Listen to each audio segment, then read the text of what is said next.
Hello ka-umami! Isang kakaibang Thai food na naman ang ating lulutuin at kakainin at gusto kong i-share sa inyo. Ito po ang lotus stem. Bukod sa buto at ugat ng lotus ay kinakain din po dito ang stem. Yung hindi pa gaanong matigas at yung parang gabi ang texture. So ganyan po siya kahaba mga ka-umami. Nabili ko po ito sa palengke ng 15 baht. That is around 22 pesos. So, murang-mura lang po siya at super tipid ulam na masarap. And of course, meron din po itong mga health benefits at ilalagay ko na lang sa comment below. So, kapag hihimayin po siya, ay para din po tayong naghihimay ng tangkay ng gabi. Dito po sa Thailand, hindi nila ginugulay ang gabi, pero ginugulay nila ang lotus. At medyo magkalapit po sila ng texture at lasa.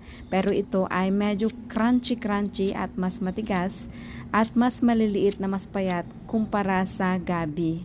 Sa pagkatapos kong himay-himayin, hinugasan ko mabuti dahil ito po ay nanggagaling o kinukuha nila sa mga pond. At yung bulaklak po niya ay hindi natin kailangang isama. Nagisa lang ako ng maraming bawang at ang ating pansahog ay kalahating kilong hipon. Stir fry ko lang hanggang sa medyo bumango, hindi ko muna masyadong lulutuin. Tsaka ko naman isusunod ang gabi o yung tangkay ng lotus. Ayan, nalito tuloy tayo. Hinalo-halo ko lang hanggang sa may stir fry at tsaka ko naman isinunod ang oyster sauce na merong kaunting patis, paminta, kaunting asukal, seasoning at naglagay din ako ng betsin. Hinalo-halo ko ulit hanggang sa maluto. So, hindi na natin kailangan takpan o pakuluan ng matagal na matagal dahil ito po ay stir fry lang at ayaw nating ma-overcook yung ating stem dahil mas masarap itong kainin kapag medyo crunchy-crunchy. Ang mga Thai po pala ay maraming iba't ibang klaseng luto ang ginagawa nila dito katulad ng inilalagay sa mga spicy curry, sa mga sour soup, at meron ding ginataan at nilalagyan ng parang tinapa nila dito na napakasarap din.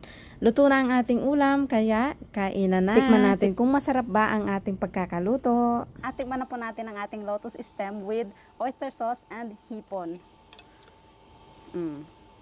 So yung pagkakaluto po niya, hindi siya super overcook katulad ng nagluluto tayo ng gabi o laing.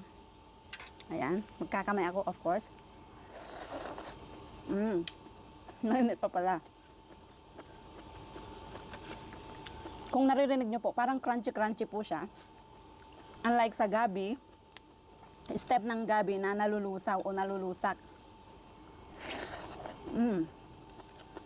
Ito po ay buo-buo pa rin siya. At crunchy-crunchy. Ang sarap ka, mami.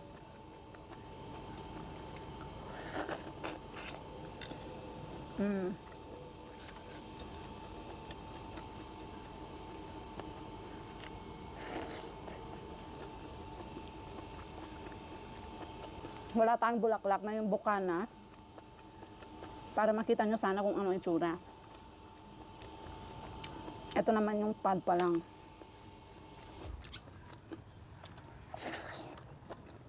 Ang sarap. Yung lasa po niya, mas gabi pa, parang gabi din. Iba nga lang yung style ng pagkakaluto. Pero, dito po sa Thailand ay ginagataan din po nila, katulad ng gabi. Nga may sahog na pritong isda. At nilalagay sa mga curry, sa mga sour curry, sa mga red curry na super spicy. Ang ganda po ng pwesto natin. Napakainit na po kasi sa lamesa ko. Kaya, dito ako pumestok para kumain. Sa loob naman, nanonood ng TV yung aking mga anak kaya maingay. Kumain na po sila at kumain sila ng lugaw. Pinagluto ko po sila ng lugaw dahil inuubos sila.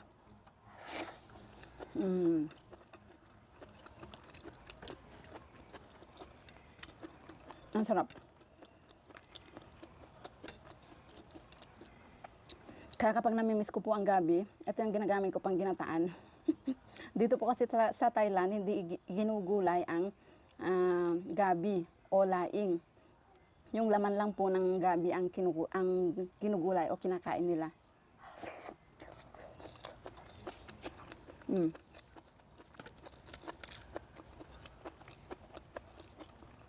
Sarap.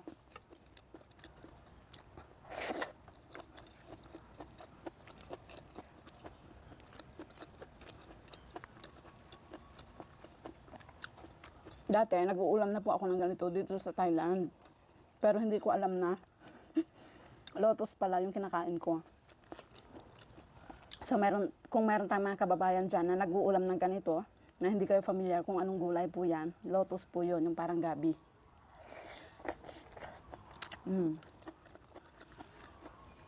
Sumobra yata yung kuha ko ng kanin.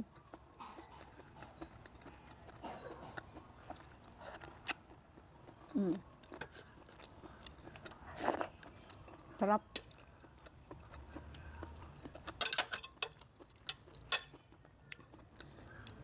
Hanggang tanghalian na po ito. So, dinamihan ko na.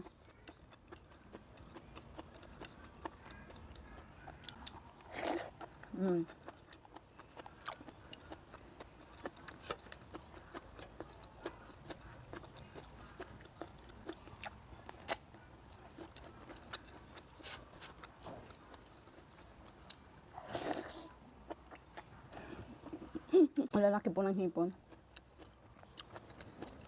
So, yung hipon po na ginamit natin, ay binili namin na nalinis na. So, yung isang plato po na nakita nyo, isang pack po yun. At ang bili ko ay 100 baht. So, nasa 160 pesos. Mahal po ba o mura ang hipon na nabili natin? So, yan lang mga kaumami. Sana ay natuwa na naman kayo sa ating dish for today at recipe. At kung may mga katanungan po kayo, paki-comment na lang po below. At kung meron naman kayong gustong i-share tungkol sa lotus, kung kinakain din ba sa atin, at kung ano naman ang ginagawa natin sa lotus stem, ay paki-comment na lang po sa baba. At hindi nga lang po pala lotus stem yung ginugulay dito sa Thailand. Pwede rin yung root at yung bud ay kinakain din as snack, yung buto ng bulaklak. After mamulaklak ay nagkakaroon po ng malaking bud at merong maraming buto. Meron na rin po ako na-share na gano'n na minukbang namin. So, i-check nyo na lang po kung gusto nyo mapanood. Ayan. So, thank you for watching. Kung nagustuhan nyo po ang video, please share. Baka ikaw naman ang susunod na mapadalhan natin ng 1K of Gcash. Ayan. Bye!